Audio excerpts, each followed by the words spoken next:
Welcome back to another frigid, below frigid Saturday morning here in Detroit, Michigan. We all know that's not how it's getting down in Mobile right now. I see the t-shirts, I see the shorts.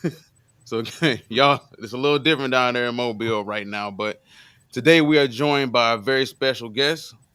Grateful to have you here, Mr. Jeff Barnes. Give our listeners a rundown of exactly who you are. I'm Jeff Barnes. I'm with Team NBS Draft Central, Team NBS Media. I'm the director of NFL scouting there, and title sounds a little misleading. Basically, I drive the NFL content, the draft content for Team NBS Media.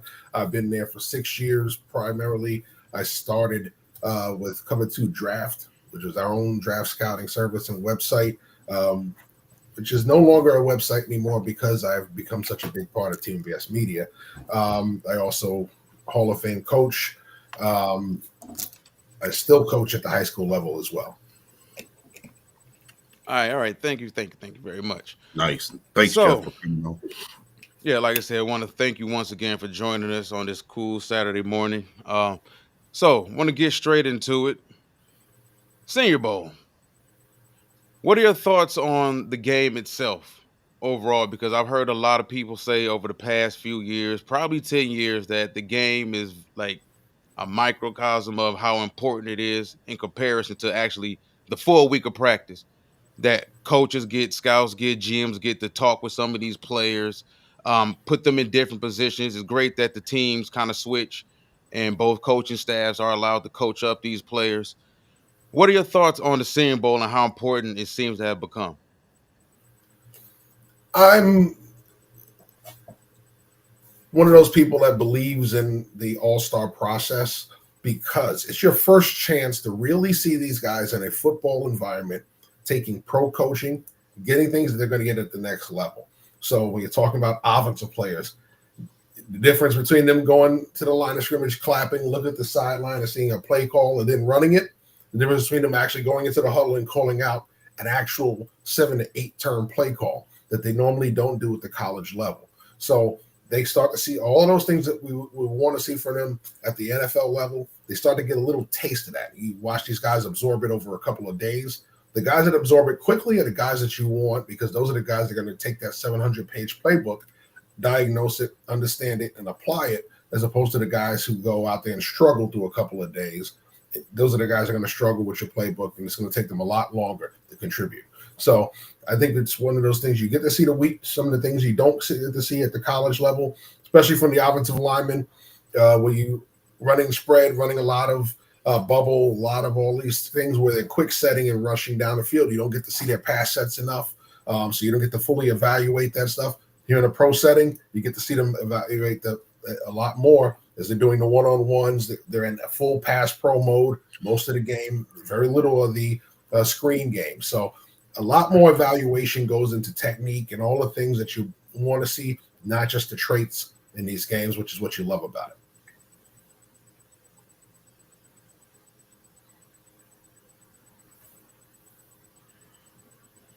The one-on-ones, the competition. We talked about, well, me and this man right here have talked about um, like wide receivers. People ask me the question all the time about why are the wide receivers just so athletic, so dynamic today more than it seems like they've ever been. I'm like, these dudes have been playing a whole lot of 7-on-7, growing up. Like these guys coming to the league as man beaters. You can't play man coverage against these dudes today. That's pretty much what it is. And I think it's kind of the same for like defensive ends, offensive tackles, like guards. So it's a whole lot more one-on-one going on out there now, a whole lot more one-on-one training. Jonathan, you got any questions about the Senior Bowl itself? Yeah, first of all, Jeff, thanks for being on, Jeff. Man, you just ooze out with your knowledge, man. You can tell, what I'm saying, you're a guy who studies and lives football. But one question is for me, I mean, okay, because like sometimes it seems like the game itself, a player doesn't get enough looks to really make an evaluation. Okay. Yeah. Perfect example. Like I think where the game made, like Spencer Rattler last year, I remember he was kind of a like not on everybody's like radar list. Well, people knew who he was, but they were saying, "Well, is he an NFL prospect?" And I think this game last year, the week, the game, and then he wound up getting drafted by the Saints. But what I'm saying is, I think this game does matter. I think it does mean, you know what I'm saying? In the whole process, like you said, Jeff, I think at the beginning, you want to see how these guys handle the off the field, the media, different coaches from all around the country, different scouts talking to teams and stuff like that. So I think it is part of the process. My question is, or just maybe I pick your brain a little bit. This year, I think Dylan Gabriel is interesting because I think that he had a sour taste in his mouth by getting beat by Ohio State. You know what I'm saying? And it's sort of like I like Dylan Gabriel. I know he could be a little bit undersized. He may be the forgotten man in a quarterback pick litter this year because he did lose in such a bad fashion. You know what I'm saying? I think some of those guys get overlooked because the way the season ended. So I think that Dylan Gabriel, this is a game that could help his stock if he has a big game. You would think he would log in a lot of playing time today. So what's your thoughts on Dylan Gabriel, if you have any? I do. He's one of those guys. A lot of people are discounting him because of the height, because of different things. I like Dylan Gabriel, and the reason why is, the fortunate thing is I'm in Tampa, so I'm close to Central Florida. I get to see their games a lot. I've been going there since Dylan Gabriel was there. Dylan Gabriel, at Central Florida, had a decent start. Had a little bit of a rough patch with the last coach that was there, transferred on, moved on to Oklahoma. Goes to a totally different system at Oklahoma, succeeds. Goes to a totally different system at Oregon, succeeds. So we saw growth, which is what you want to see out of a prospect over the years. Does he have shortcomings? Yes. But unlike Rattler, you saw consistent growth out of Gabriel. So if you like Rattler, you should really like Gabriel because he may not have the same tools, but you saw the growth of a player in different systems and continued growth. With Rattler, you saw stagnation. He started out a little hot at Oklahoma when he was given that spot duty, got the full-time job, lost it to Caleb Williams, was never the same player. The last year at South Carolina had his ups and downs, had some great moments, had some really ugly moments, but it was never consistent growth. You've seen that out of Dylan Gabriel. You've seen, we know what the traits are. We know what the shortcomings are. The NFL now is built better for shorter quarterbacks than we've seen in the past. So there are teams that are going to see Dylan Gabriel, have a plan for him, know how to manage their offense for him. Is he going to be the most elusive guy in the pocket? No, but he has enough to move around and make throws off platform. So I think what you see with Dylan Gabriel is what you get. He's not going to be a top 10 quarterback, but he's a guy that you can see going around day 2, maybe even early day 3 if he falls that far. But he's a guy that's going to contribute to a quarterback room and potentially long-term be a quality starter somewhere. Yeah. Jalen Milroe's been kind of up and down. That's kind of been the story of his career. If you want to be honest about it, from a tool standpoint, from a physical stature standpoint, body type, he's probably the best quarterback in this class. If you're talking about arm power, athleticism, mobility, having a better, at least in my estimation, a better body structure. He has more of an NFL body, I think, than Shedeur Sanders and Cam Ward. But the inconsistencies, accuracy wise, and I told someone the other day that the struggles that Anthony Richardson has had in the NFL have done Jalen Milroe a complete disservice because we understand how the league is. They'll try with you one time. If it doesn't work, everybody's scared off of you now.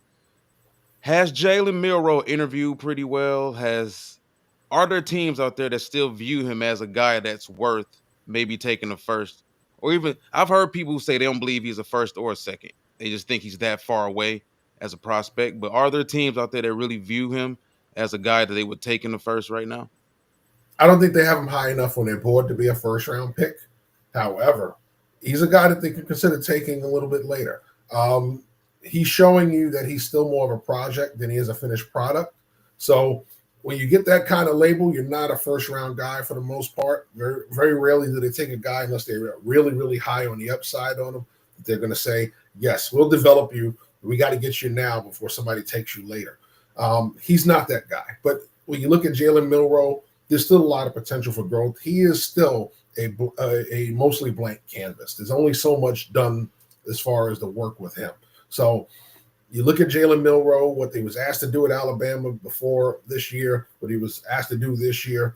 There's inconsistency. There's inconsistency in the throwing platform. We've seen that during this week. However, you can't deny the arm talent. You can't deny the fact that he has the athletic ability, and he's one of those guys that's durable enough to take the pounding and still keep going for 4 quarters, with some of these quarterbacks you're worried about. So I think when you look at Jalen Milroe, he's a guy that there's a team that has a plan for him. They'll take him when they need to take him. They're not going to rush to take him unless they feel he's not going to be there the next time they go pick. And he's going to be a guy that they're going to say, okay, well, we got a guy ready to start right now. You're a guy that's for the future. I think with the difference between him and Richardson, they saw more upside. They've seen a lot more from. They knew the struggles of the program at Florida when Richardson was there. Yeah. Right. So, and I think when you look at a comparable prospect to him would have been the guy that's there now, Lagway. Lagway's a guy coming up with a lot of upside, and people like him, but they're seeing the challenges of the program right now. So with Richardson, the biggest challenge for Richardson was between the ears, and we saw that this year. You know, we got a little too cocky, too big for his britches. They had to sit him down and put him back there for a minute before he came back, and he played rather well. Is he the most consistent thrower of football? No. Now there was Josh Allen when he first came into the league.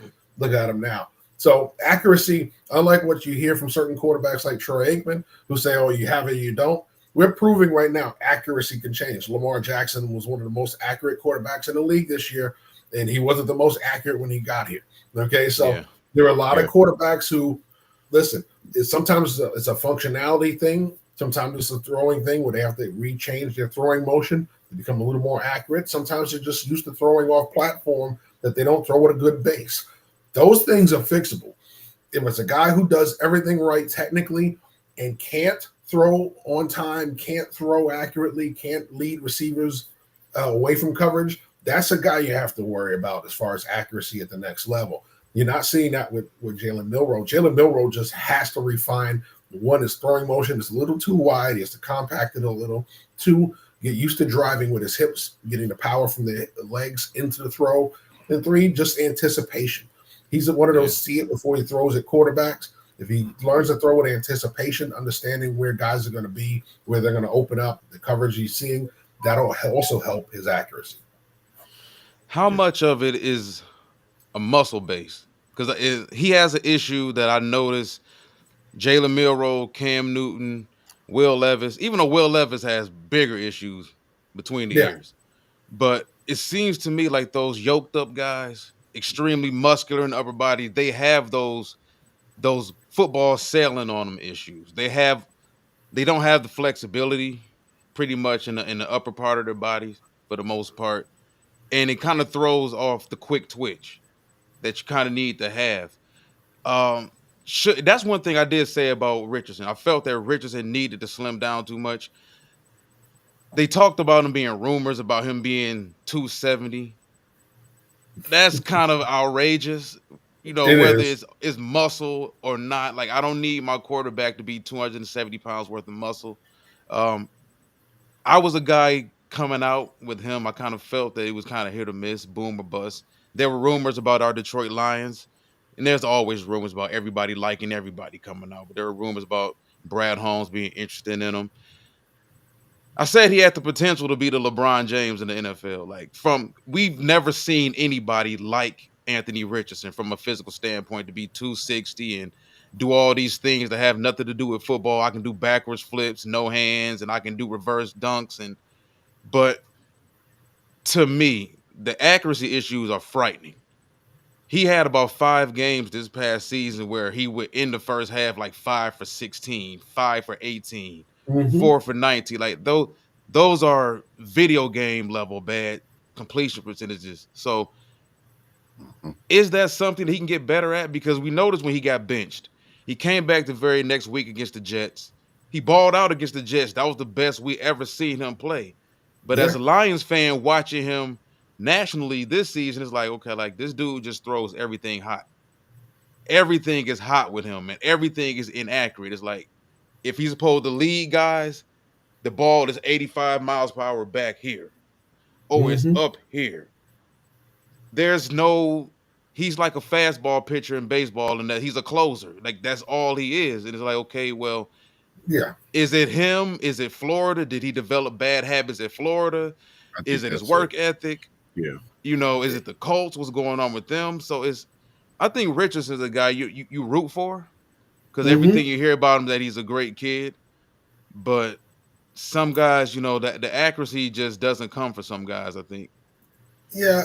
And we saw it with Vince Young. Remember, Vince Young was that kind of way. He'd have moments where he could throw the ball very well, but then he'd have those a lot of periods of inaccuracy. It's a consistency thing. For him, it starts with he's like a lot of the guys we're talking about, Jalen Milroe and some of these guys. They're arm throwers, right? The guys that rely on their arm, the fit balls in there.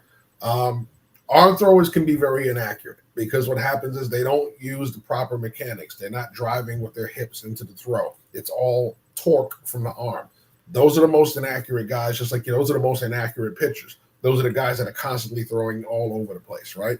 So it's quarterback mechanics of something that if you're not doing it right, you have to be a very special player. Pat Mahomes is that special player. He doesn't have to use perfect mechanics to still be accurate. Not everybody is that guy. So when you look at Anthony Richardson, yes, he has the build, he has all of that, but he's a guy that needs to refine his mechanics to become a better passer of the football. And it's because plain and simple, he can see guys open and he'll try and gun it in there.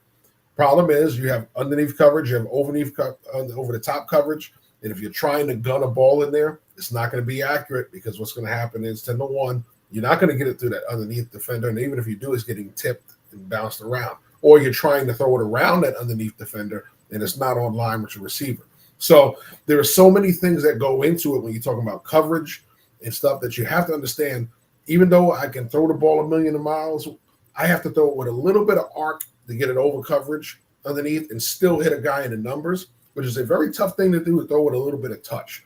A lot of guys are just all arm because they can't throw accurately with touch. Yeah. Yeah. Throw it sails behind, it sails over. So they always wind up over-arming throws. He's one of those guys. Yep. And that's what you're seeing with Milroe as well. Milroe doesn't throw with touch either.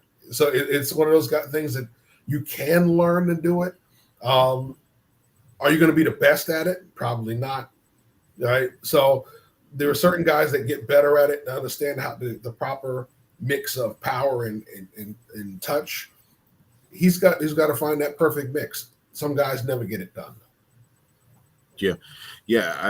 I just want to allude to. I just think it's cliche, but I obviously people don't want to hear this. Franchise fans don't want to hear it. It's patience, man. You know what I'm saying? I mean, you rarely get a guy who checks all the boxes and can win. Okay, he got to win too. You know what I'm saying? So if you put the guy in there, Andrew Luck was probably the last guy I can remember who kind of absorbed like the pressure and won right out the gate. You know what I'm saying? Obviously his career was cut short. You know what I'm saying? But He cut it short himself. Yeah, of course. Yeah, he did that himself. But I do think, like Jeff alluded to, Walt, you alluded to, I think that's why the Senior Bowl, the beginning of the process, is so crucial, man. I do believe that. I do believe if you're interviewing one of these kids and you trust me, you'll know within 15 minutes if this kid's got it between the ears. You know what I'm saying? And then you're going to be able to work with. Then you can take that information to your general manager or to your organization and say, hey, I talked to this kid, man, and he's got it. You know what I'm saying? As far as mentally, he can handle the pressure, stuff like that. And I think sometimes we get enamored with the physical traits. You know what I'm saying? Like, oh man, this guy can throw the tongue. Because like you said, I mean, he reminded Anthony Richardson, I'm speaking of, he reminded me of a young Dante Culpepper to me. You know what I'm saying? Coming out, big guy, throw the ball a ton, you know what I'm saying? And Culpepper, he was kind of like an unknown, but he kind of wasn't in the football scouting realm. But to the NFL mainstream media, he was kind of an unknown. Everybody just knew he could throw the ball a ton, right? So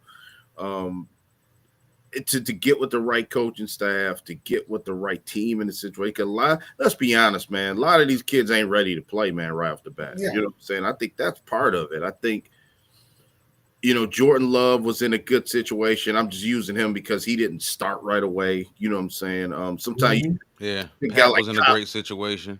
yeah, you pick Kyler Murray. Remember Arizona picked Kyler Murray, and from day one he had to start. Well, maybe I'm not saying, and I think Kyler Murray's figured it out now. I think he's got the right tools and the right experience now. He's had enough reps, seen a lot of defenses. Where now I think we'll see a better version of him coming up here. The next couple years. So I think a lot of times, these kids get the weight of their worlds placed on them. And I don't think that's fair, man, sometimes. You know what I'm saying? Obviously, if you got a Pat Mahomes, man, you got one like Jaden Daniels, you got one. You know what I'm saying? But that's few and far between, man.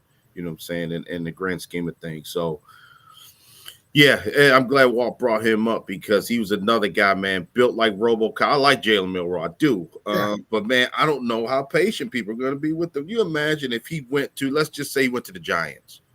They'll eat that kid up, man. You know what I'm saying? If he don't Yes. win Yes. or he can't throw the ball to Malik Neighbors and on a consistent basis, man, they tear him up. Yeah, You know what I'm saying? So, yeah. I don't very, know. I think Pat was as bad of a reputation as people gave Patrick Mahomes coming out of Texas Tech. yeah, Oh, he's reckless. He's this, he's that. He's everything. He's completely technically unrefined. You're gonna have to completely rebuild him. He still didn't turn the ball over a ton at Texas Tech. Now, if you look at the situation he went to with Andy Reid, it was perfect for him. yeah, Perfect. We may not be saying that if Cleveland took him that year in the top 5. yeah, that's true. He may have went to Cleveland and developed a whole bunch of bad habits. Even though he would have had what Joe Thomas was retired by then. Matter of Yeah, fact, but yeah, I mean, Yeah. where you go matters the absolute most. Now, some of these kids we find out they can't play. I was a guy that was never really high on Zach Wilson. I thought Zach Wilson just came from out of nowhere. People got enamored with the arm. He was a former baseball player. He could do this, he could do that.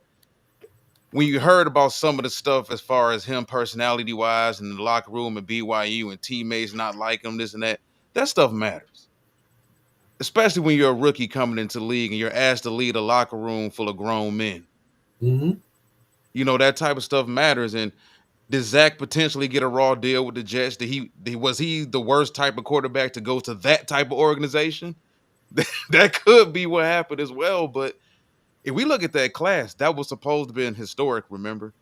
And Yeah. I didn't like anybody in that class, to be honest. I mean, I like Yeah. Justin Fields, but I always felt watching Trevor in college, it was just, to me, I never got what everybody saw.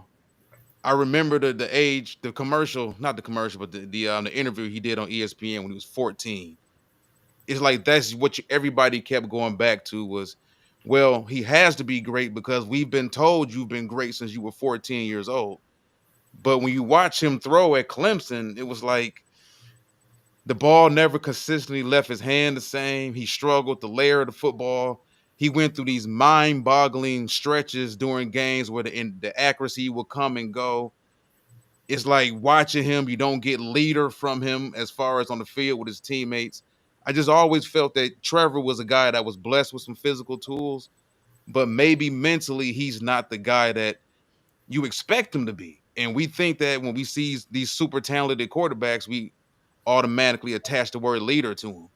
Most of the time, the most talented player on the team isn't the guy blessed with the most leadership skills. It's the other guys. It's the guards who are the captains on the team. It's the tackles. It's the defensive tackles. It's the safeties for the most part.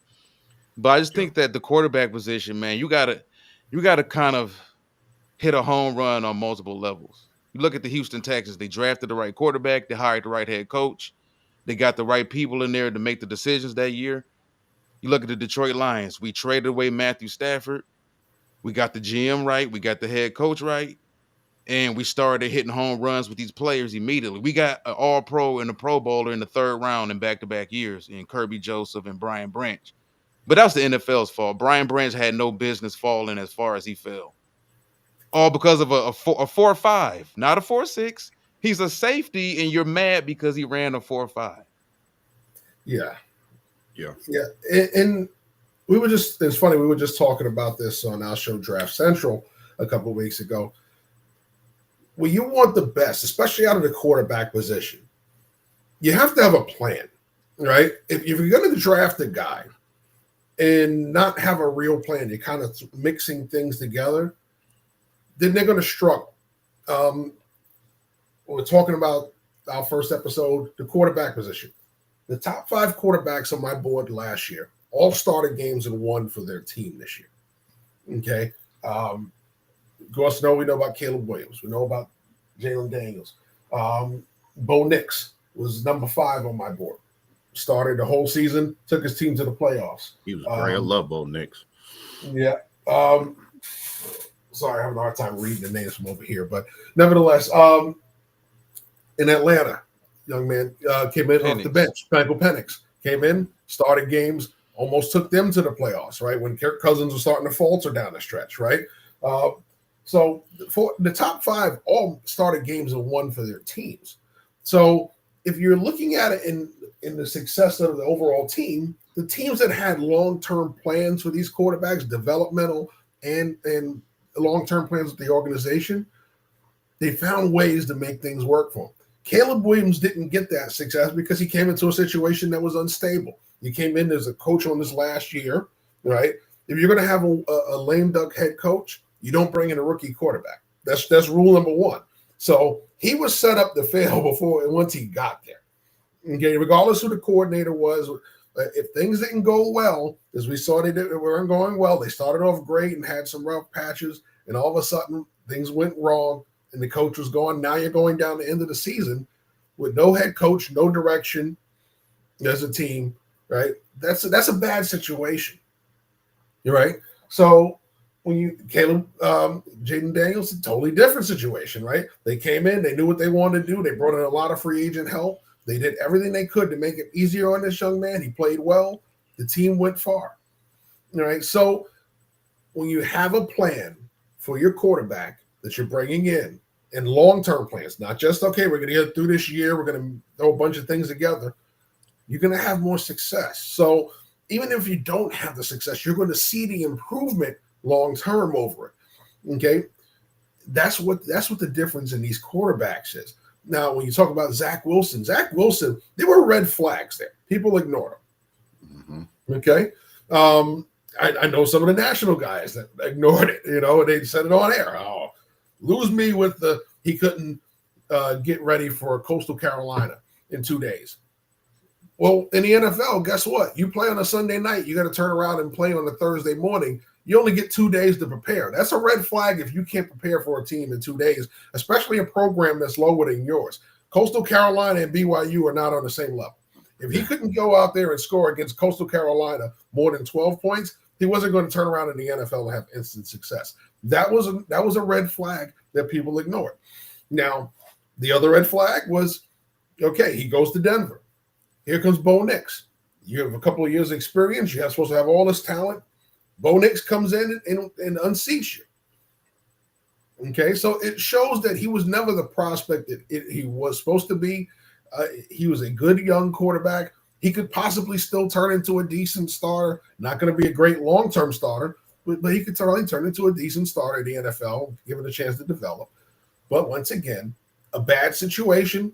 Now he's in a better situation, but with a bad situation for him because there's a better quarterback there that he's not going to unseat in Bo Nix. So for him, it's going to be a develop, learn, try and stick somewhere, and maybe I get a Taylor Heineke experience where I can come in and unseat somebody who's not playing well and take the job from him.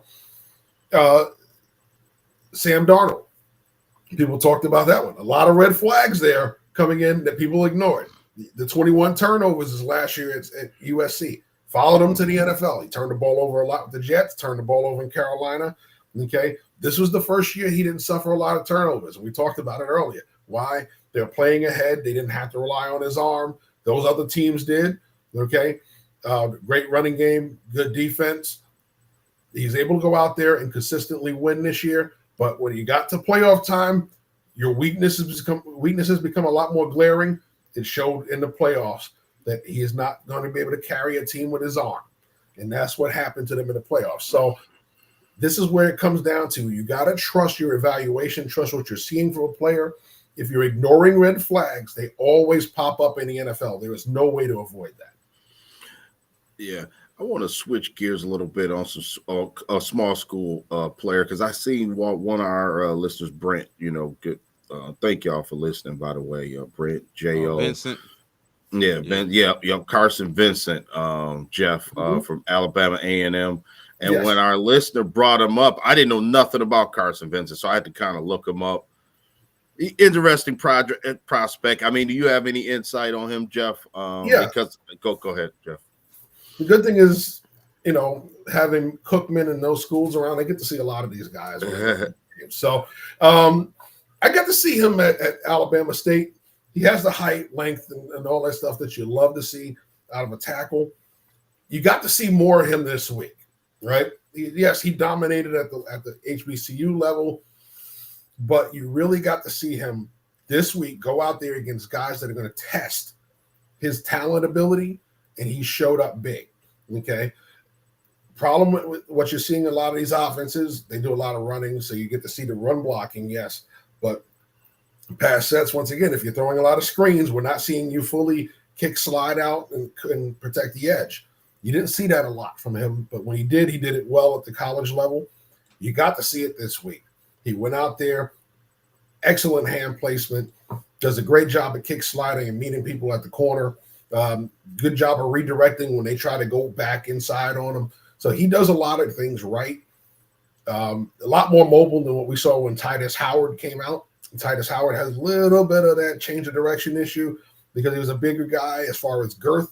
But overall, he's a nice long prospect, nice long arms, knows how to use them, something that you really like to hear. And he plays with good bend. So, a lot of tall guys have that issue. He doesn't have that issue. When you look at the height weight on him, see if I can find his numbers. Yes. So he's virtually 6'7", 6'6", 6067, 314, 10 and 1/8 inch hands, 35 and 1/8 inch arms. So he fits all of the NFL benchmarks when it comes to height, weight, length.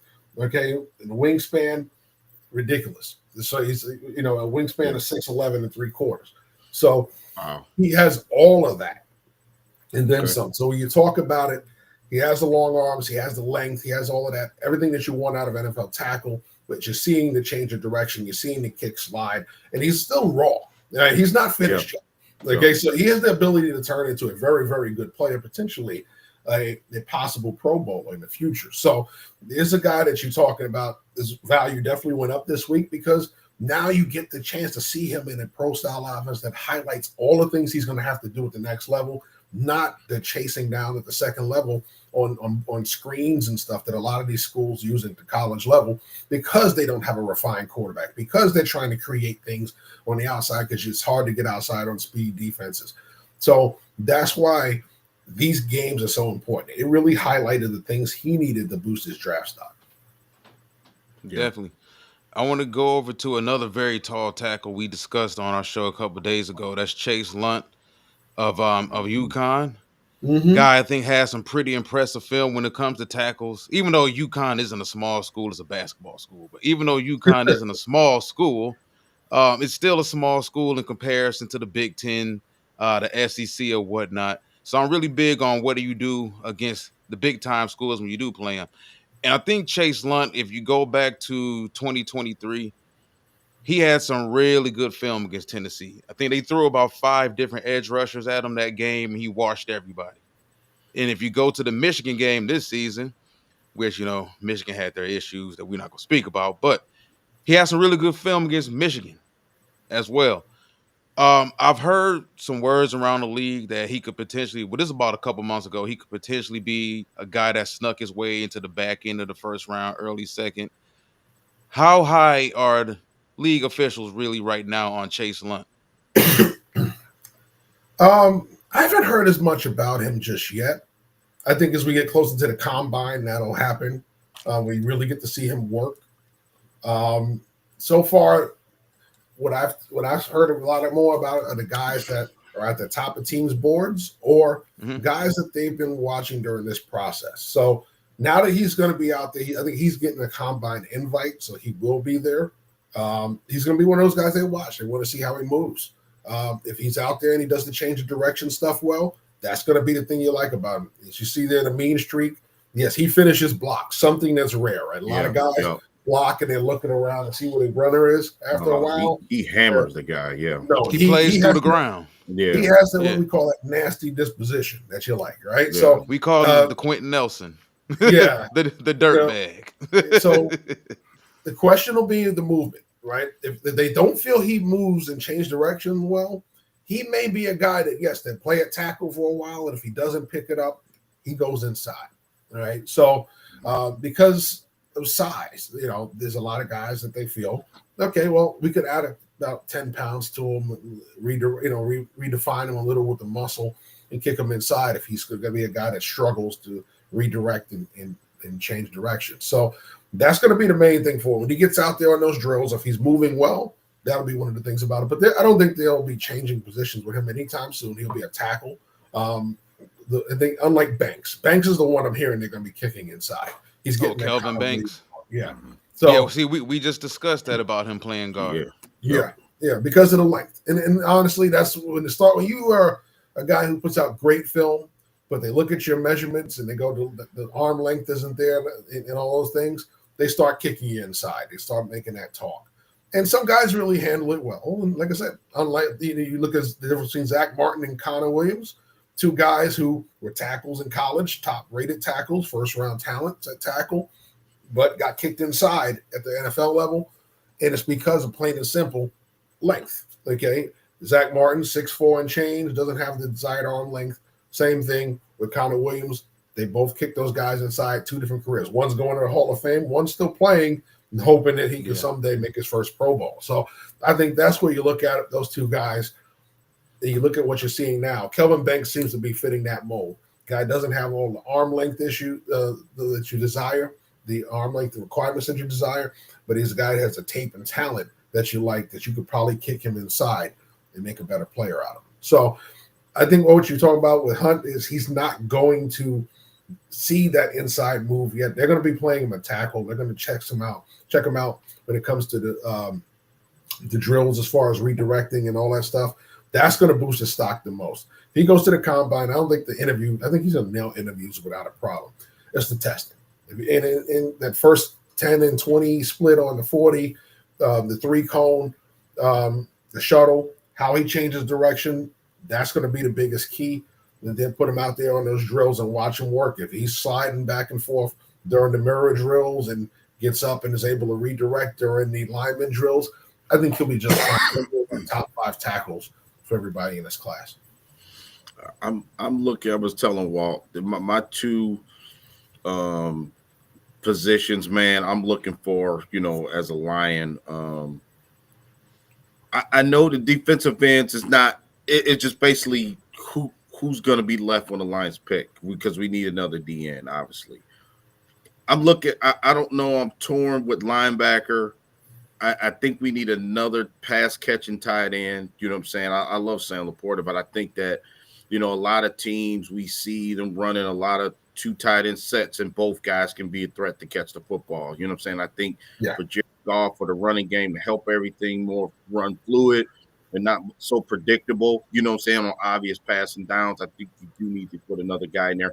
My question is, what about Mason Taylor for LSU? This, to me, I don't know.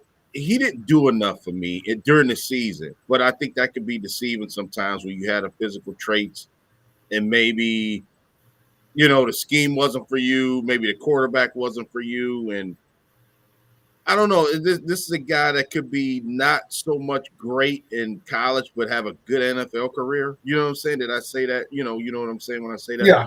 So what I'm saying is, would you take a chance on Mason Taylor? I'm not saying high up, but I'm thinking maybe he is a 3rd round, 4th round pick, something like that.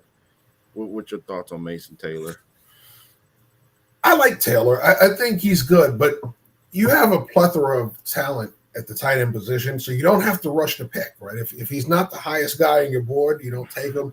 You look around the draft board. Gunnar Helm is going to be a guy that's going to be out there that's going to Oh make a yeah. lot of sense. Arroyo is going to make sense to people.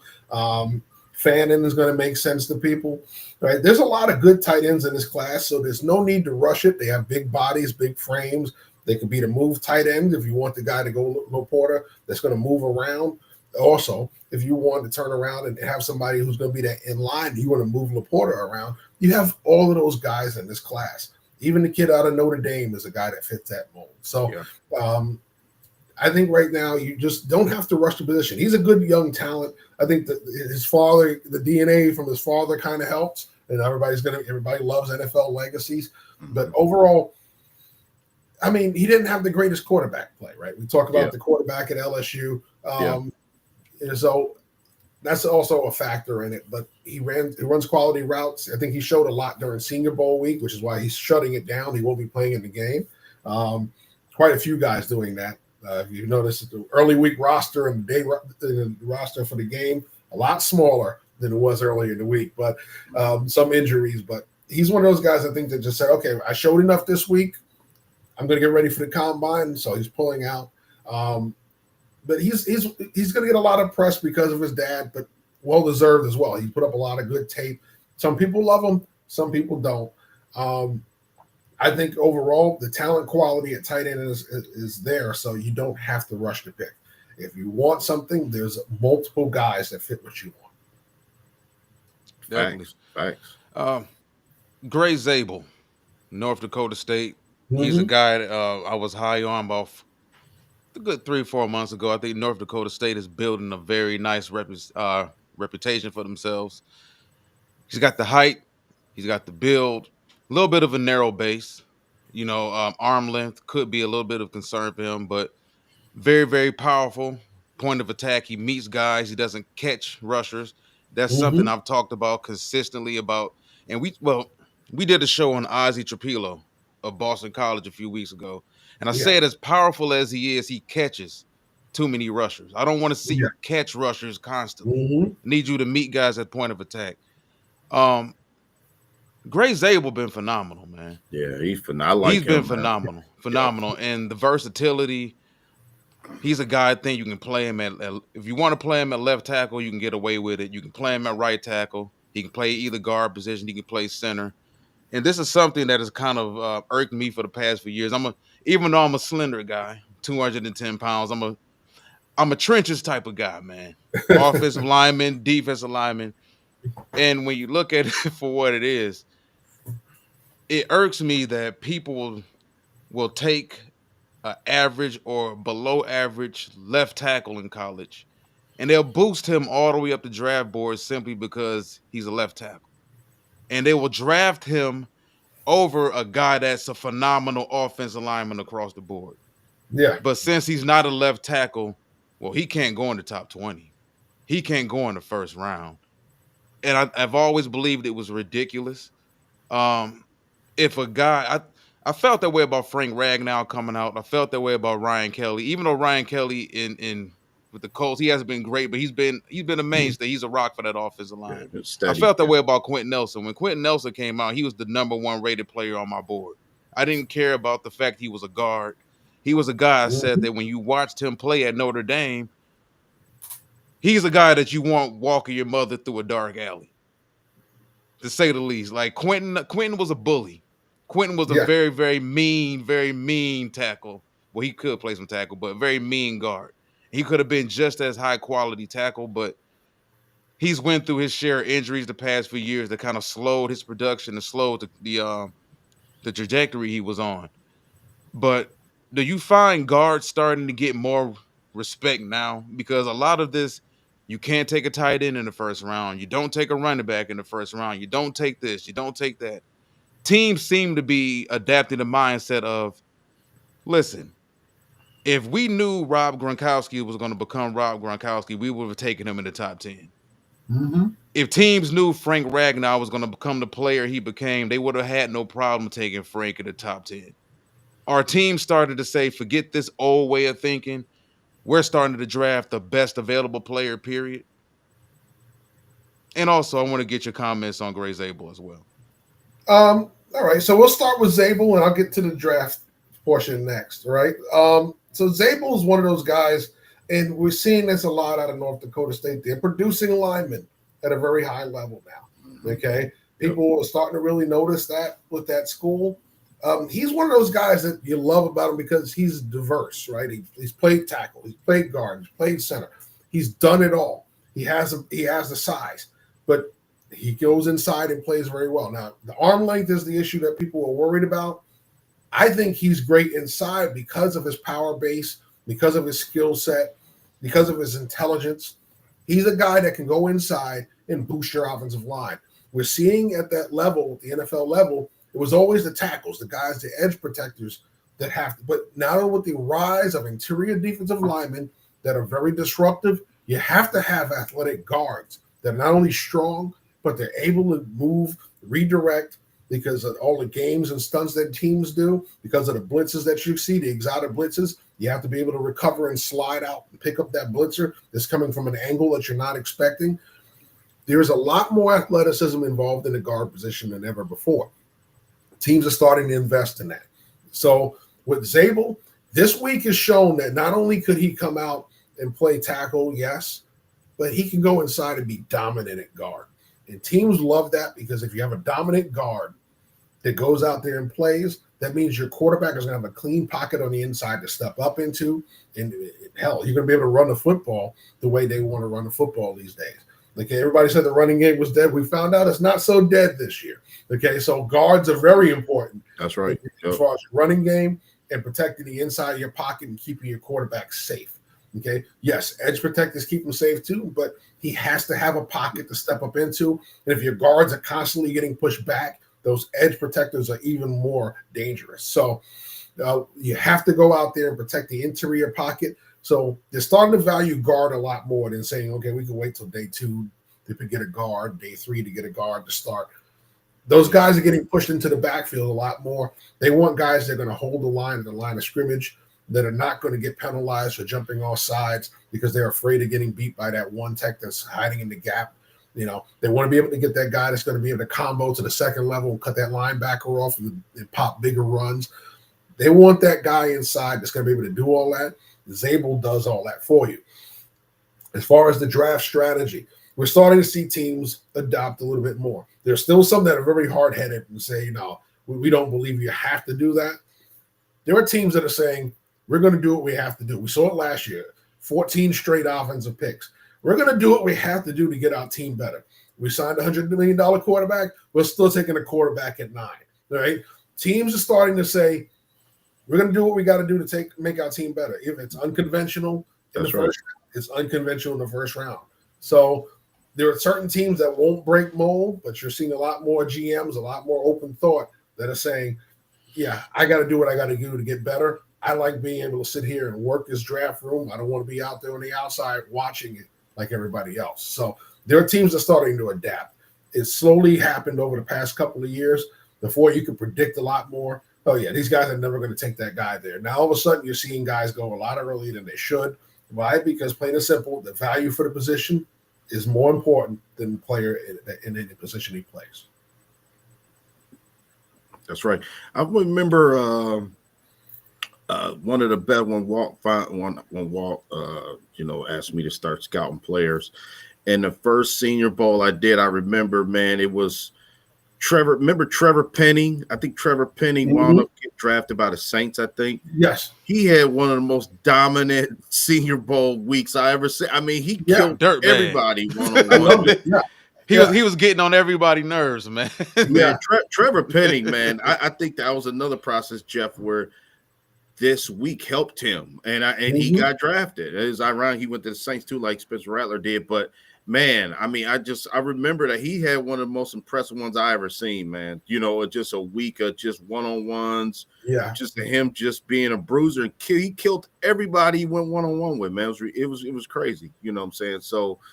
Yeah, I like this part of the process, man, because people don't like, some people, you know, we like the combine, but people will say, oh, well, how can you know anything about a player running around with shorts on with no pads? And, you know, I just think the individual workouts tell you a lot. Like Another guy who I was thinking about that hasn't really panned out yet was Trenton Simpson. He was another guy that had a lot of. I think he played for the Ravens. I think he plays at linebacker. It's A lot of fast. tools.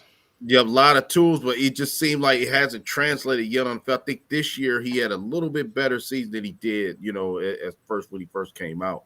So sometimes it does matter. Coaching matters. I think more so than it. I think that people just don't.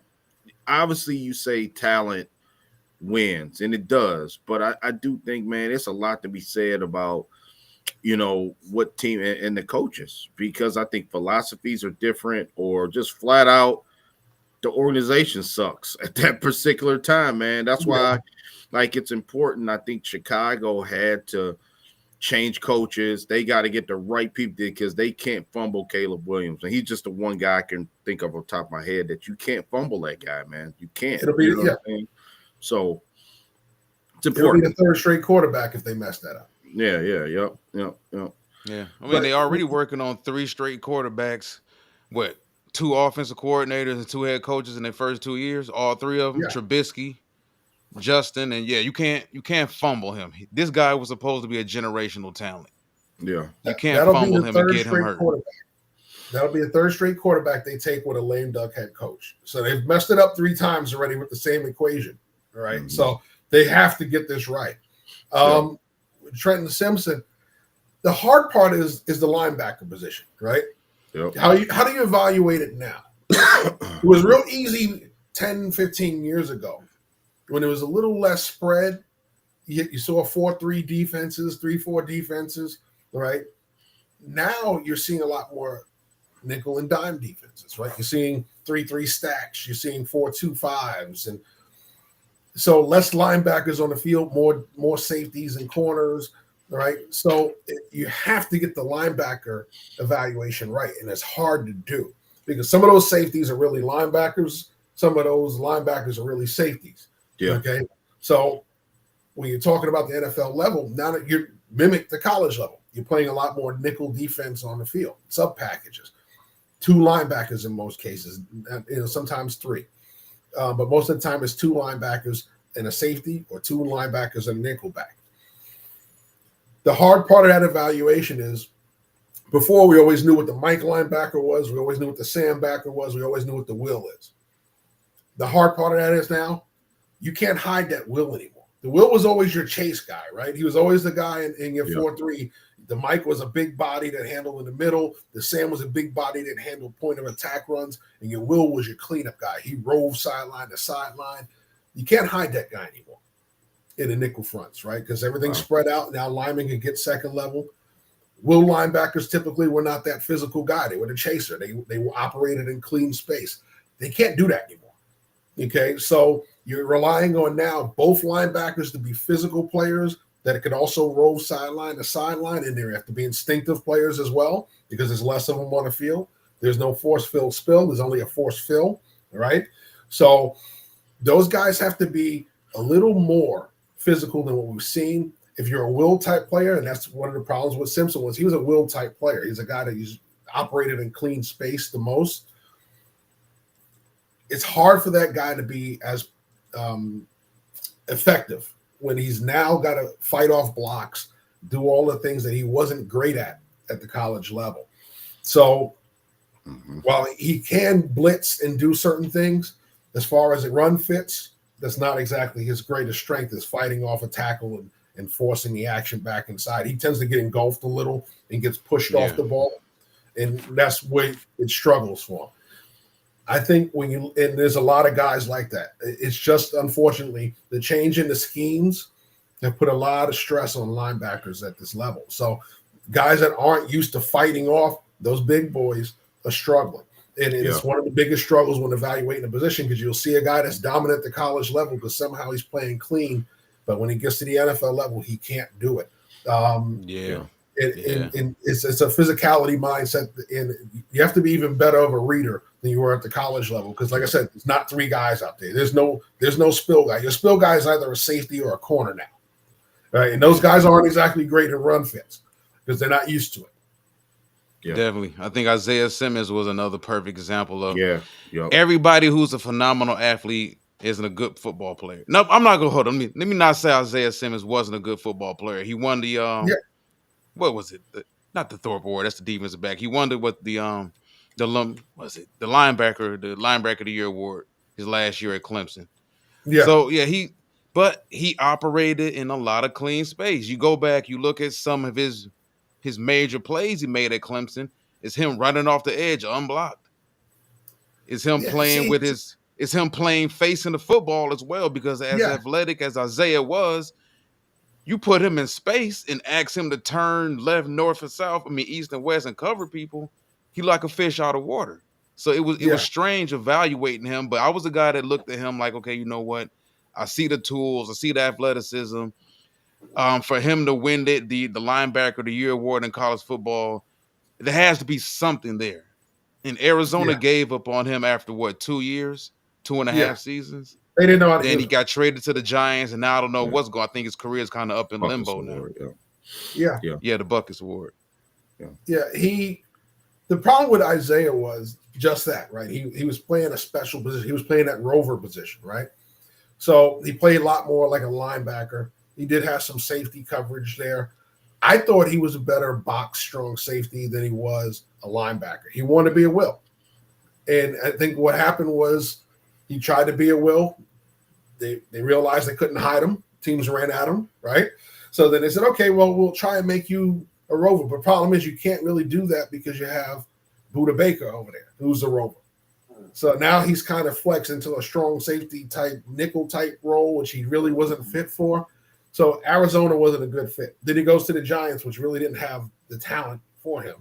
So he's trying to fit in anywhere he could with the Giants. That didn't work out. So now he's an older player. He's past his prime. Okay, he's not going to get any better or faster, right? He's just going to be the player he is now. Mhm. So his prime was wasted on two teams that really couldn't use him. He was better off probably as a box safety who could come down and do a lot of the things. He doesn't have to play a lot of over-the-top coverage. He can drop into shorter zones. He can cover guys, man, as far as tight ends, man. He was capable of doing that. Don't put him against the slot. Put him against the tight end, okay? Now, eventually somebody's going to recognize that you got to match up with him. But if he's playing against running backs and tight ends, there's a better chance. So that's why they kept trying to hide him at linebacker. But if you're playing a sub package where you only have two linebackers on the field, he's the best guy to walk up as that box safety, right? The problem is if you're going to try to play him too high, that's where his weakness is. He's very similar to a Roy Williams kind of player. Oh yeah, Roy was he Yeah. was a dinosaur.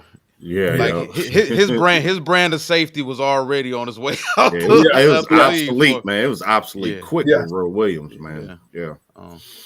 So what are your biggest Senior Bowl risers and fallers? I know we mentioned one of them. Gray Zabel of North Dakota State made himself a lot of money, I think, this week. Regardless of position, who are some of your biggest risers and fallers from this week so far in practice? So you mentioned Gray Zabel was one of the guys. Listen, trying to find the other name I had highlighted. Give me 1 second. So we talked about Zabel. We talked about Vincent. Those are two of my biggest risers. I think the offensive linemen showed out big. We didn't have those big flashy performances from receivers this year. So I don't think you made a lot of money if you're a receiver this week. You're going to need today to do that. Stout, yesterday mentioning him, Upton Stout had a good week. The guy that made the most money, though, out of the DB room was Hairston. Hairston had a great week. He's not playing today. He already said, all right, I'm packing up, going to the combine. All right. So a lot of the guys that felt they had a great week already checked out of Mobile. They're already gone. All right. So, but yes, Stout who played very well. The other corner, McWilliams from UCF, showed some great tape. He's definitely going to be a guy teams look at as a nickel. I like Brandon Adams. I didn't see a lot of flash. He had a big flashy play the first day, been quieter ever since. But I like Brandon Adams. I think, the big corners are what people love. There's still some questions about him in man coverage. But overall, I think he's a guy that he didn't make a lot of money this week, but keep an eye on him. Jack Kaiser, Notre Dame, the guy that made a lot of money. Everybody knew, yes, Jack Kaiser. They knew the name. They knew with Notre Dame, but he showed a lot Yeah. more this week that showed that, yes, it wasn't just the scheme at Notre Dame. It wasn't just those linemen up front. I could actually read holes, get there, make tackles, drop into coverage, and make plays as well. So those are some of the things. Some guys that I was kind of disappointed with was R.J. Open from Notre Dame. I know he's coming off the injury, but not seeing the power that I thought I would see from him. We saw at Notre Dame there was times against the run he was hard to block. There's times at Notre Dame where he was able to push linemen back into the quarterback. None of that this week. It was all, if he didn't win with speed, he didn't win at all. LaQuint Allen from Syracuse had some good moments. Damian Martinez had some good moments. I like Damian Martinez coming into this process, so he didn't need a big week for me. I think he's a good day 3 running back that's going to contribute somewhere. Donovan Edwards, Michigan, another guy who didn't have a great week, but already had his money made coming in. You know where he's going to fall in the draft. Ollie Gordon had some really good moments in practice. People love his size. I think that's one of the guys that made a little money this week. Love to see more out of R.J. Harvey, but I've seen enough out of him during the regular season. I think he's going to be where he's going to be. Emory Jones had a good week. LSU, he's intriguing. So I think he's another guy that a lot of people have him top 50. He's probably going to rise a little bit more. So, Walter Nolan before the injury, I think, was having a good week. Looks like one of the more natural 3 techs. Yeah. Deion Walker. Now, here's a guy that we got a really good evaluation of this week, right? The rare body type. You don't get too many 6'7" D tackles, and there's a good reason why, right? We talk about that on the offensive line. We talk about certain guys outgrowing a position. You guys with the Lions had Dan Skipper. Dan Skipper was a guy I liked coming out of Arkansas. I saw the athleticism. He played all over the line, but the problem with Dan Skipper was he was 6'9.5". Okay, so it's kind of hard to get low when you're that big, right? So now you flip it over to the defensive side of the ball. He's 6'7", and you're always trying to play low, but now you have natural linemen that are automatically lowering you. So he's always playing with a high power base. Right, so that's why it's a rare body. You never really see a lot of 6'7" D tackles. The little kid, I called him a little kid. He's a grown man now. The guy from the center from Jacksonville State, man. Yeah, he consistently got under Deion's pads, and it was hilarious, man. It's not hard for him. He's naturally there. He is naturally there. So it is hard.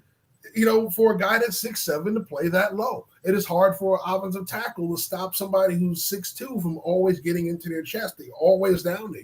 It's hard to bend that low for those guys. So we saw the challenges of his natural size. Can he play? Yes. He has a hell of a power base on him.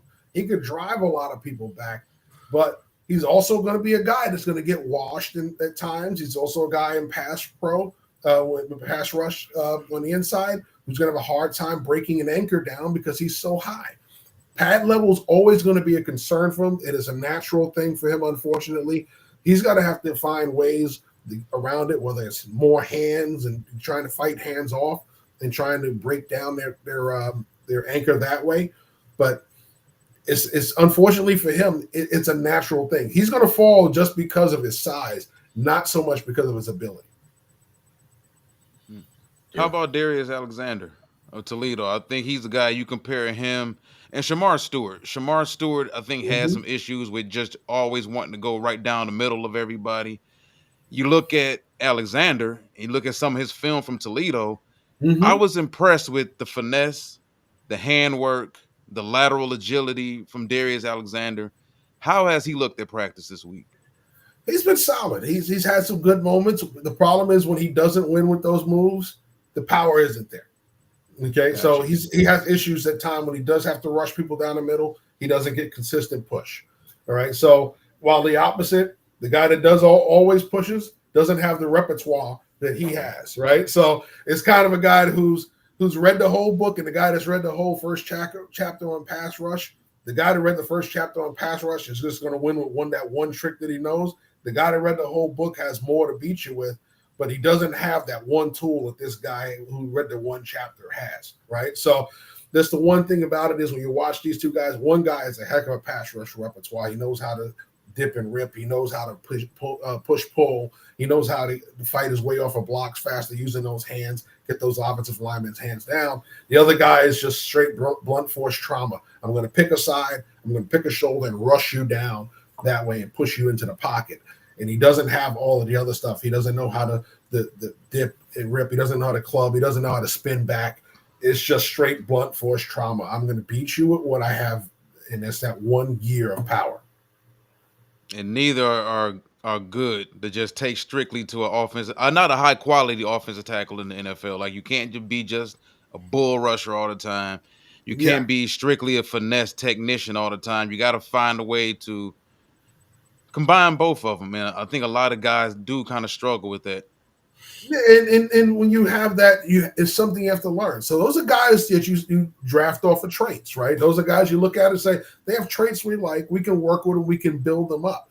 If you don't believe they're more than what they are, then those are just rotational bodies in your pass rush that are coming off your bench. So I think that's the one thing that you're looking at with these guys is, can they be more than what you're seeing? I think when you look at Alexander, he can be. He does have the ability to generate power. He relies on the different moves. So he's a guy that, yes, you're going to play probably as more of a 3-tech than a 1, and you're going to allow him to utilize those moves as he's rushing with a wider rush. But what you want to do also is utilize him on games. Okay, so when you're cross stunting and you're having that end crash down to him loop around, he's a guy that knows how to beat a tackle because he has that pass rush repertoire. True. As opposed to the opposite, where he's a power rusher. So he's a guy that's always going to lead that stunt. Okay, the guy that's always going to crash, if you're going to play him as that 1-tech or the 3-tech, he's always going to crash the gap and allow the guy to loop inside of him because he's more the power guy. I'm going to power my way, blunt force trauma my way through the pass rusher. So he's a guy you're going to have to teach certain moves to and refine them, but you're going to also have to use them properly on games. Yeah, a couple of, I'm glad you put Mike Green up for Brent because he did ask. Now, Mike Green, I just want to put my input on him. Now, a little bit familiar with him. He was kind of like a Marshawn Nealon, like unknown last year from Western. Remember, Marshawn Nealon kind of came on the scene during this time. Yeah, Mike Green is this year's Marshawn Nealon. I even seen a mock draft that had Mike Green from anywhere from 28 to the Lions. But then yesterday, I forget it was might have been Sporting News. I can't remember which outlet, but they had Mike Green a top 10 pick, man. You know what I'm saying? I don't know if he goes that high. Yeah. I think he's definitely a day 2 guy. Because you're still seeing a lot of development pass rush wise from him. He has the edge speed. The edge speed is there. There's no doubt about it. Yeah, but once again, we've seen a lot of times guys that may have the edge speed don't always win in the NFL. Those guys at the tackle level at the NFL are pretty good at protecting the edge. It takes a very special rusher to consistently beat them. All right. So he may win 1 out of 9 times the way he is right now. You want to boost that up the way he's winning 4 out of 9 times, 5 out of 9 times, not 1, 2 out of 9. So how you do that is you have to clean up his rush ability. So you have to teach him how to rush where he has a 2-way go. You have to teach him where he's pushing the edge to get that lineman off balance, where he can come back inside, whether it's with a dip and rip or even spin back, right? We've seen some of the guys who were masters at that, who flew off the ball, the Freeneys, the Robert Mathises, who flew off the ball, got tackles off in their kick step too early and off balance, and were able to spin back inside or just cut back inside, up and under. So you're seeing from him the speed to win off the edge. In the one-on-ones, he looks great. In the team drills, he had some great moments, but then he also had moments where he was able to get pushed past the quarterback, and the quarterback was able to step up and throw. That's a loss, right? Yeah, it looks like you won when you're able to get pushed past, but it's a loss because once he gets past that quarterback is an escape. Yeah. Right? So you have to be able to work to the top of the edge and then work your way down to the quarterback where you can finish at the quarterback. If you're not finishing at the quarterback, you're just as big a liability as you are if you're not getting it. Man, this is great. I pick your brain. I got one more guy, man. I got one more guy. I think he's a maniac. What's the kid from Arkansas? Is Landon Jackson? Am I saying it Yeah. right? Landon. Yeah. I think Landon Jackson, man. That I'm kind of root for that. I hope the Lions take that kid, man. You know what I'm saying? I just think he's got a little bit of some craziness to him, a little bit that needs to be unlocked. But he could be a guy if Mike Green's not there, or name said guy. I'd like the Nick Skirton guy from Oh yeah, I like Texas Nick. A&M. I like Nick Yeah. too, man. So I think, man, it's we got some Dallas Turner types out there, you know what I'm saying, that kind of fit the same build he was, when he was out coming out. So I don't know. Just Landon Jackson just seems like a wild card to me. You know what I'm saying? It just he could be anywhere from a second round pick, or somebody gonna take a chance on him late first round, or is he gonna be third round? It's just interesting to see what team is going to pull the trigger on one of these, high energy, you may have to coach them up tight, like you just mentioned, eloquent with Mike Green. It's just, I feel Landon Jackson, a guy that needs to be looked at, Yeah, and you had a guy named John Comiskey who you drafted and you liked, right? I think he's a better version of Comiskey. I think he's a bigger version, Yeah. a little faster, Yeah. and he has a little more length than Comiskey. So if you want to move on from Comiskey and you have the ability to get Jackson in the draft, you take it because it's a younger version with more upside than what you had. Okay, so you guys always are saying that you want to boost your pass rush. That's one of the guys you do it with. Man. And you don't have to use a totally high pick to get him. He's going to be around day 2. So unless there's this intense run on pass rushers, he's going to be around day 2.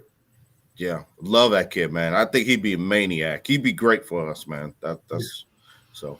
Yeah. Want to finish things up real quick. Don't want to keep you too much longer. Appreciate all the knowledge you've been giving us today. Jeff. Unbelievable. I just want to do a quick Lions overview. So, what do you consider our biggest concerns and draft needs? It's always important to get an outsider's viewpoint of what your team is and what they believe your team isn't. Well, you have a special pass rusher. You want more to go with them. I think you have a lot of guys on the market. Davenport's one of those guys. Comiskey is one of those guys. And then you have some interior guys, Jonah Williams. So I think the defensive front is where you want to attack. You can get more depth on the defensive tackle. I think your starters are okay. But it's the edge. You want 4 to be able to rush with 4. So eventually when you get your stud pass rusher back, you want to have guys opposite him and guys that spell him that don't diminish what you're getting off the edge. So I think what you need to do is go out there. We talked about the Landon Jacksons. You'll get a couple of these guys to come in this draft to help on your edge. I think you'll be fine because what we've seen from your interior run defenders is they're great at holding up at the line of scrimmage and slowing down teams' running game. You may get a little pass rush out of them on the inside as well. So I think interior, you guys are okay. You could probably resign some of the guys you had, but I think you'll be bringing in more bodies, younger bodies to rotate into that defensive line room on the interior. But you got to get some guys on the outside that consistently rush the passer, bring more speed, bring a little more power than what you had. And I think that's where you're going to win with. So you don't have to overexpose your defense by blitzing. That's what you want to do. If you can get there with 4, okay, how do you beat Pat Mahomes? You get there with 4, right? You play all that coverage and make them hold the ball. So that's what you have to do. There's a lot of pass rushers in this draft. Not a lot at the top of the board, but there's a lot in the middle. You have guys like that. Those are guys that you can bring 2 or 3 in, and they're going to bring enough to your room to help boost your pass rush. They don't have to come out there and play 50 downs. They only have to play 20, 30 downs to help your defense. Yeah. What were your thoughts on Terrion Arnold and the rookie season he had, and what were your thoughts on him coming out? Because me, myself, being honest, I had Quinyon Mitchell rated as my number 1 corner coming out last year. He was mine as well, yeah. I had Wiggins, even though I'm a traits guy when it comes to the corner. I'm a traits guy when it comes to the cornerback position, man. And, Wiggins looks like a potential athletic shutdown corner for the Ravens. Mitchell had a tremendous season for the Philadelphia Eagles. Another guy, the kid from Iowa who turned out Mhm. to they made him a Cooper nickel. DeJean. Yeah, The Cooper. Cooper Cooper DeJean, turned out yeah. to be Hmm. they made him a good football player. They put him in position to be a good football player. And What were he's your thoughts eventually on Slade's Terrion? replacement. Yeah. Definitely. What were your thoughts on Terrion Arnold from a year ago and translating to what you saw from him year one with us? He had a solid rookie year. It wasn't great, right? It wasn't great, but it was solid. But the things that we saw from him, the things we knew we were going to get. He knew he was a big grabby, so he got you the penalties for being a big grabby. As he gets more entrenched at the NFL game, you'll see that go away. Yeah. Because he'll understand how to play man without grabbing all the time. At the college level, that's the hardest part. These guys get away with a lot of grabbing. You're seeing it at the Senior Bowl. Every one-on-one is a flag. Why? Because they're so used to grabbing past 5 yards. The NFL, you can't do that. Right. Okay, so I think what you're going to see is once he gets used to being at the NFL level, he's gotten a little used to NFL talent, as you saw him not give up so many big plays after a while, but Yeah. the grabbiness is still there. He's going to have to learn to deal with that. Some guys never learn to deal with it. Unfortunately, he's a guy I think that has the ability to do that. He can transition away from it as he understands how to play better technique as far as staying in phase. Because usually the grabbing happens when you get out of phase and you start to panic, right? You start to separate. Let me get him back. Get over here, right? So it's more about staying in phase. I think he'll get better at that as he continues on. But he had a solid rookie year. I don't think he was bad. He wasn't targeted to the point where you had to pull him off the field, right? He was a guy that you had to keep on the field because you needed him, and he didn't hurt you that way. The last game of the season, the playoff game, there was nobody that covered great that day. To be honest with you, everybody gave up something. So yeah, it's one of those things where you don't want him getting caught out of position. He's not going to have the career with you guys like Tease Tabor had, but he's going to have a way better career than that. Yeah. He's going to have a way better. He's going to have a way better career than that. I think Jeff. as he gets along, as he goes along, he's going to be. Guys start to become veterans as they go along, and he's going to understand how to play at this level. What's going to work for him, what's not going to work for him. He may never be that lockdown corner, but he could be that solid contributor on the opposite side that gives you what you need to get through games and win football games. As long as he's not going out there and giving up massive plays every game, I think he'll be all right. Thank you, Jeff. Thanks for reiterating what I see. And Terry, I'll be getting cooked, man. Because I'm with Terry on, I'll be getting cooked. It's hard to defend, but it's hard with rookie corners, there's some that have to listen. Quinyon Mitchell's year was very easy in that defense. Had he gotten there a year earlier, he would have had some moments too. But Quinyon Mitchell's a very good player. But it always helps when you have a very steady corner opposite side with Darius Slay. Yeah. Right? And it also helps to have those guys in the slot. Had he had Avonte Maddox in the slot, they'd be trying to do a lot more. But he had Cooper DeJean in the slot. That's a heck of a guy. This was a first-round corner, too, remember? Yeah. DeJean was supposed to go in the first round. Right? So Terrion Arnold, like I said, he went where he was supposed to go. He did go, right? But you're seeing it. The college players are allowed to grab a lot more than the NFL players. And it doesn't go away in a training camp sometimes. It takes about a year or two to get past all of that. He had a rough year with it, his rookie year. I think he'll start to get past it as he starts to get a little more entrenched in the pro game. Yeah. I thought more than anything with him, I saw at Alabama were kind of like physical limitations. That's why I kind of figured he would be better suited in the slot than on the perimeter. Those LSU athletes gave him problems. Like athletes give him problems. Malik Neighbors and Brian Thomas and Kyron Lacey, they gave him problems. Kool-Aid McKinstry, a little bit better of an athlete than him. So he was a better suited at 6 foot 190, a little bit bigger than Terrion to kind of hold his own with those types of guys a little bit more.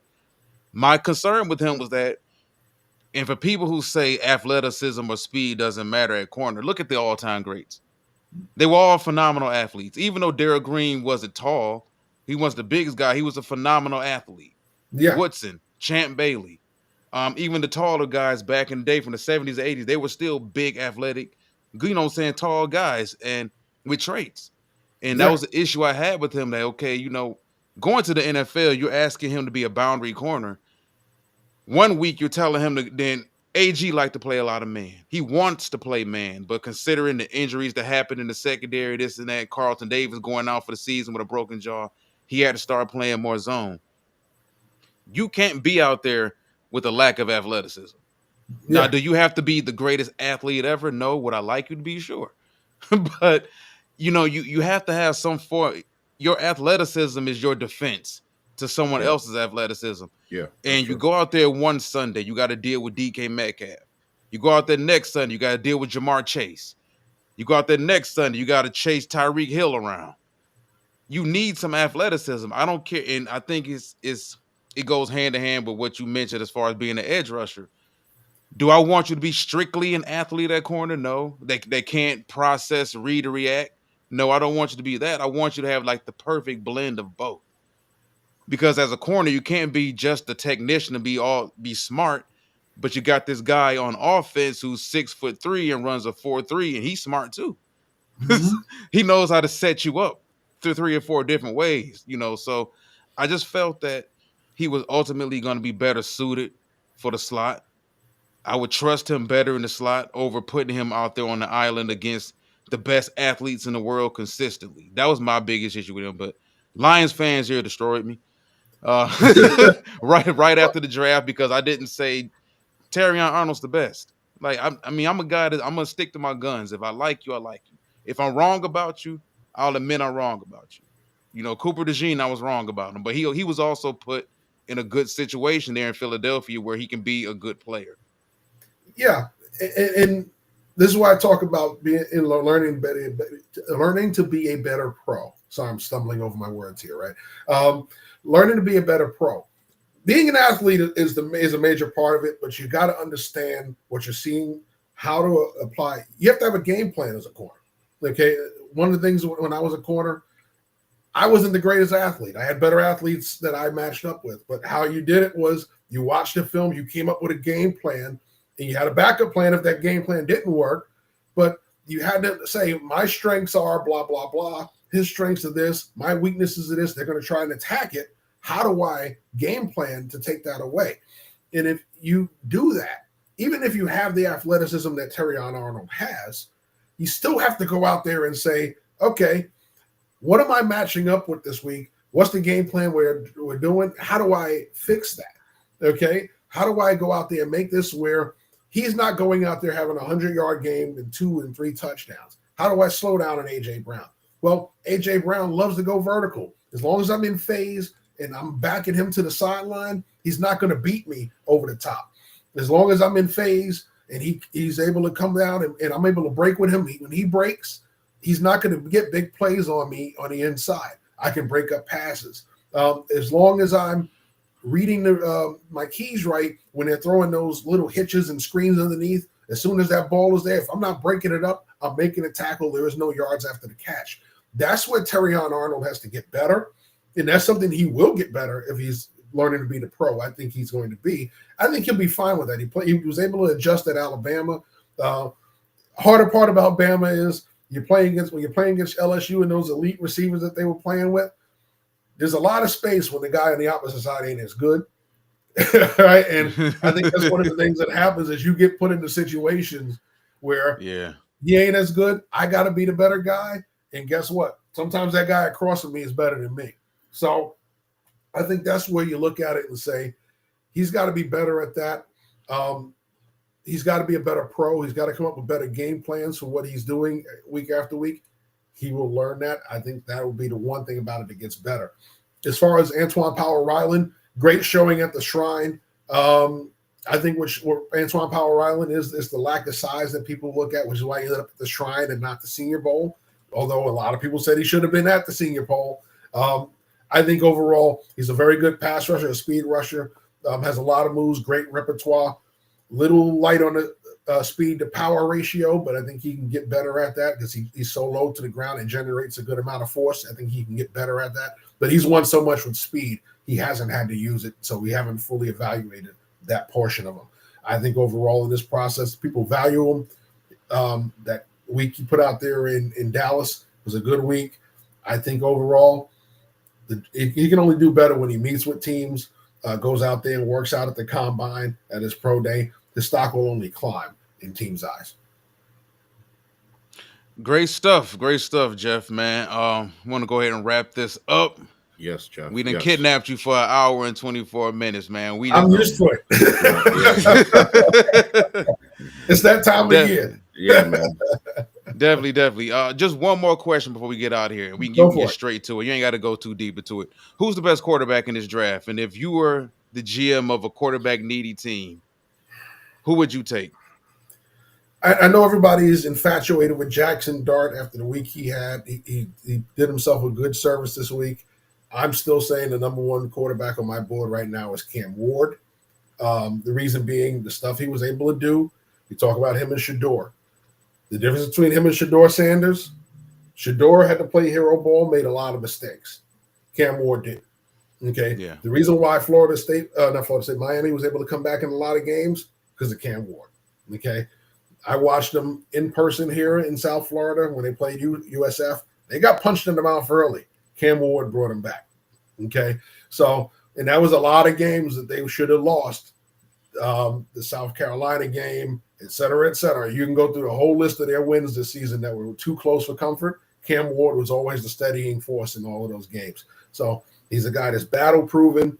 He's had the weight of his shoulders, the weight of the world on his shoulders already. He's a guy that showed you he can produce no matter what. Yes, he has some issues with injuries in his past. I think that's a guy that you can trust if you need to go into your quarterback room and say, hey, young man, you're going to be the future of our franchise. I like Shador. I think he can be a future franchise quarterback. I still think he needs some development as far as decision-making, a lot of intentional grounding calls, a lot of extra hits, a lot of extra running around he didn't have to do to put himself and his team in a lot of crazy situations. Granted, there wasn't, as much as we see a lot of these guys in all-star games, they weren't exactly the greatest at getting open. They weren't the greatest at protecting them either at times. I think the best player other than him on that Colorado team is, of course, Travis Hunter. So I think when you look at Shador is a close second, but he's second compared to Cam Ward. Good stuff. Right. Good stuff. Ashanti, anything you want to throw out there before we get out of here? No, man. We're going to continue with our offensive line breakdown with Tuesday. So to whatever day, you want to do, that's fine. Yeah, Jeff, amazing, man. Thank you for coming on, man. I love having, a guy as, or astute as yourself, in the NFL, realm, man. I just I love your input. I think our listeners love it. Jeff, we know you know what the heck you're talking about, man. And it's refreshing to get someone who knows what they're talking about. You know what I'm saying? Because a lot of times I was watching the Pivot podcast, and it was funny last night, Channing Crowder was talking about how Mel Kiper pretty much ruined his money-making ability when he came out, because Mel Kiper was saying this, that about him. You know what I'm saying? And because he may have had an agenda against him, who knows? But, it's just real refreshing, Jeff. You know what the hell you talk about, man.